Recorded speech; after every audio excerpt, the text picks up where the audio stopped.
Hello friends, welcome to Tamil Food Masala.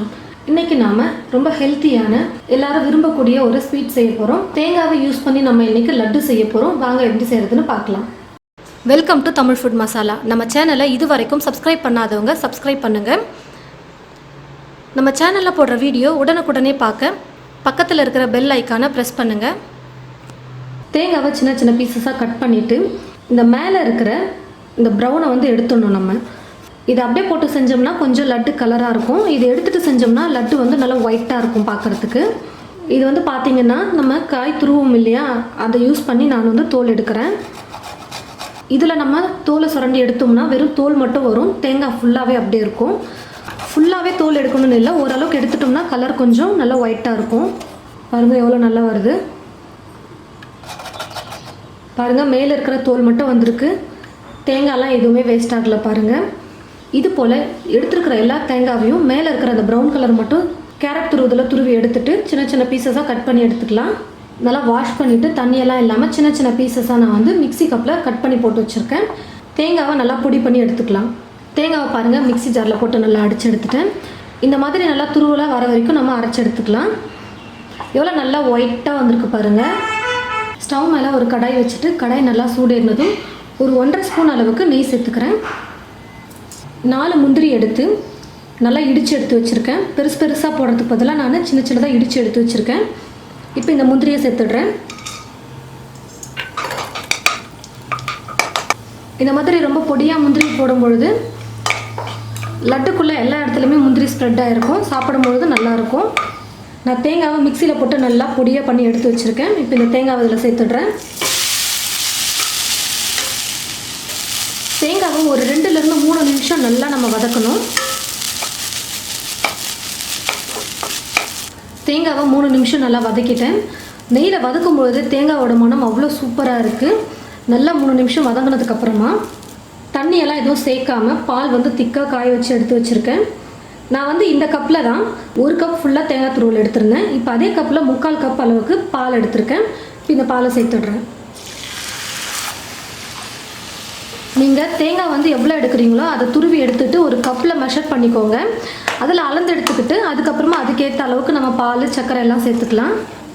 இப்போ ஊற்றி இருக்கிற பால் ஃபுல்லாக தேங்காய் வந்து அப்சர்வ் பண்ணணும், அந்த அளவுக்கு நல்லா குக் பண்ணணும். இப்போது நான் துருவி வச்சுருந்த தேங்காவிலேயே கொஞ்சம் தேங்காய் வந்து நான் எடுத்து வச்சுருக்கேன். அது ஒரு கடாயில் போட்டு நல்லா கம்மியாக தீ வச்சுட்டு நல்லா ஃப்ரை பண்ணணும். தேங்காயில் இருக்கிற ஈரப்பதமெல்லாம் போயிட்டு நல்லா ட்ரையாக இருக்கணும் தேங்காய், அந்த அளவுக்கு நம்ம ஃப்ரை பண்ணணும். நல்லா ட்ரையாக நம்ம வதக்கிட்டோம் பாருங்கள். கையில் கொஞ்சம் கூட ஈரமே இல்லை பாருங்கள். இந்த அளவுக்கு நல்லா நம்ம ட்ரையாக வதக்கினதுக்கப்புறமா நம்ம ஸ்டவ் ஆஃப் பண்ணிடலாம். அதே சமயம் கலர் கூட சேஞ்ச் ஆகாமல் நல்லா ஒயிட்டாகவே இருக்குது பாருங்கள்.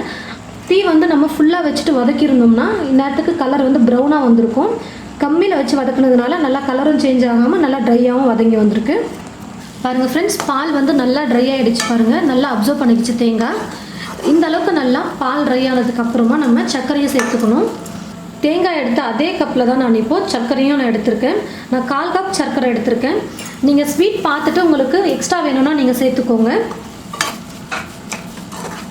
சர்க்கரையை போட்டு மிக்ஸ் பண்ண கையோட நான் ஏலக்காய் பொடி ஒரு சிட்டிகை சேர்த்துடுறேன். இப்போ எல்லாத்தையும் சேர்த்து நல்லா மிக்ஸ் பண்ணி விட்டுடுறேன். மீடியம் ஃப்ளேம்லேயே குக் பண்ணிக்கலாம். இப்போ வந்து கொஞ்சம் இலக்கமாக இருக்குது பாருங்கள். இது வந்து கொஞ்சம் கெட்டி பதத்துக்கு வரணும், கையில் நம்ம லட்டு மாதிரி பிடிக்கிற பதத்துக்கு வரணும். அந்த அளவுக்கு இப்போ நம்ம குக் பண்ணிக்கலாம்.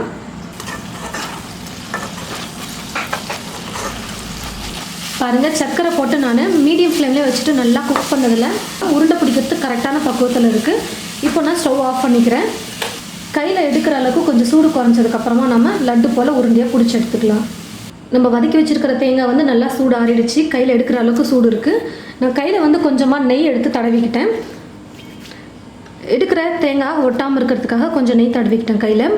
உங்களுக்கு எந்த சைஸில் லட்டு பிடிக்கணுமோ அந்த சைஸுக்கு நீங்கள் பிடிச்சிக்கோங்க.